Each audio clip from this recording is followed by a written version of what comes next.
Salut à tous, on se retrouve pour une vidéo spécialement consacrée au Barça et on va se concentrer sur les blessures.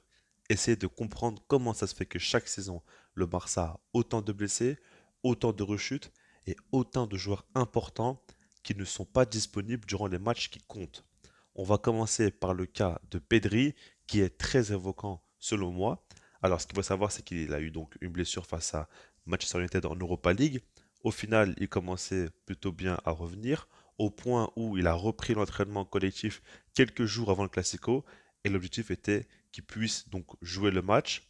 Au final, on a vu qu'il a rechuté pendant les entraînements. On peut se dire que c'est de la malchance, mais on a surtout appris qu'en réalité, il n'était pas prêt à reprendre l'entraînement. Le Barça a précipité son retour et c'est par rapport à ça qu'il a rechuté. L'entourage de Pedri en veut donc au club assez logiquement parce que le gars a seulement 20 ans et déjà son passé c'est pas mal de fois blessé. Il faut rappeler quand même qu'il a eu une blessure d'à peu près 2 mois, puis il avait rechuté. C'était quand même assez compliqué pour lui. Là, cette saison, c'est moins grave, mais quand même, c'est encore une fois à peu près le même cas. Et à chaque fois, c'est le Barça qui veut précipiter son retour. Donc pour un jeune joueur comme ça, qui déjà sur Ronald Koeman avait joué plus de 70 matchs en une saison, ce qui a été complètement fou et ridicule. Il avait joué avec l'Espagne évidemment, mais quand même c'était beaucoup trop.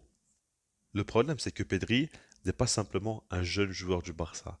Pedri est le meilleur joueur de l'effectif, très clairement. Il y a un visage dans l'équipe avec ou sans Pedri. On le sait très bien. C'est le métronome, le joueur qui performe à chacun des matchs tout simplement. Il est ultra régulier, il est ultra important à la création, aussi à la récupération. Il sait tout faire et c'est vraiment un gars indispensable. Maintenant, le truc, c'est qu'il enchaîne les blessures et ça devient vraiment, vraiment problématique. On peut cibler plusieurs choses, on va y revenir un peu plus tard, mais en tout cas, ce cas me dérange énormément. Ensuite, par rapport à Ousmane Dembélé, là aussi c'est problématique parce que, pour rappel, il s'est blessé le 28 janvier face à Gérone en Liga et on parlait de 1 mois d'indisponibilité. Ça fera bientôt 2 mois désormais. À chaque fois, on dit que oui, bon, il sera bientôt de retour, c'est un petit peu repoussé, mais l'objectif principal, c'est qu'il soit de retour pour le Classico en Liga. Au final, il l'a loupé, et vraiment bien loupé. Aujourd'hui, on parle du fait que ça se peut que ce soit encore repoussé de 2 à 3 semaines et qu'il puisse louper le prochain Classico en Coupe du Roi qui sera très important. On ne comprend pas ce qui se passe, c'est pas clair. Et Dembélé, ben, on sait très bien qu'il est très fragile. Sous Ronald Koeman, ça allait beaucoup mieux. Il a quand même bien cessé de se blesser. Il a enchaîné avec Xavi aussi sans avoir de blessure. Et là, ça recommence et c'est très très inquiétant parce qu'on sait très bien que c'est vraiment son énorme défaut à Dembélé les blessures. Et si ça revient comme ça, c'est évidemment problématique. Et puis pour rappel, j'en ai parlé hier, mais Araujo, c'est la même chose, hein. Encore une fois, donc, il a des blessures. On sait qu'avant la Coupe du Monde, ça a été le cas aussi. Chaque année, c'est la même chose. Et j'ai l'impression que les médecins du club n'arrivent pas à trouver de solution. J'aimerais un petit peu parler des médecins du club parce que, évidemment, que pour moi, ce n'est pas normal qu'il y ait autant de fois des blessures, des rechutes, des précipitations comme ça. Ça peut s'expliquer par d'autres facteurs, mais en tout cas, pour moi, ils ne sont pas performants.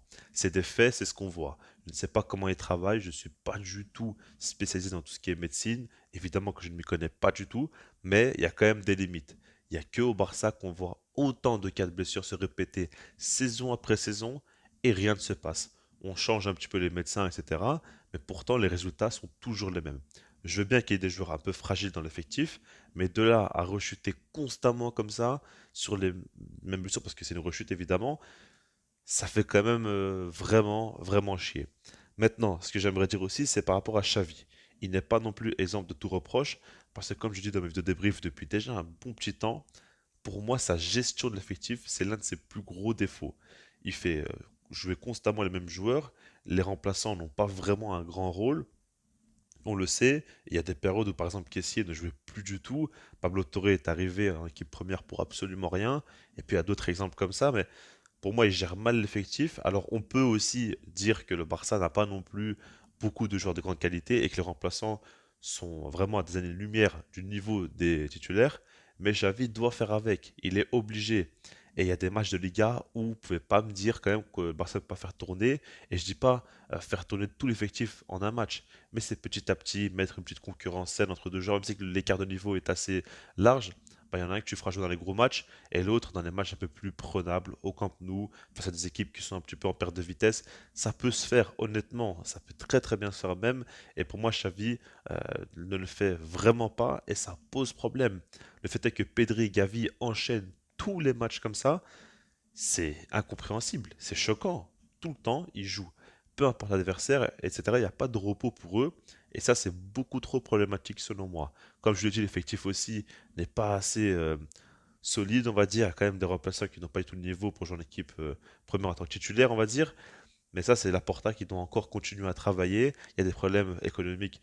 Bon, pas tant que ça, c'est surtout des problèmes de fair play financier, de masse salariale qu'il faudra régler.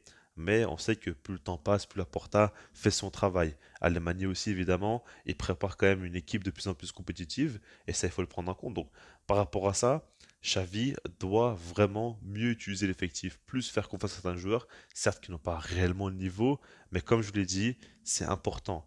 Il faut quand même comprendre aussi que le Barça joue dans son équipe type avec pas mal de très jeunes joueurs qui découvrent le monde pro il n'y a pas beaucoup de temps, donc ils ne sont pas forcément expérimentés, ils connaissent peut-être pas encore très bien leur corps. C'est important de donner un petit peu de repos et de ne pas leur mettre trop de pression tous les 3 jours.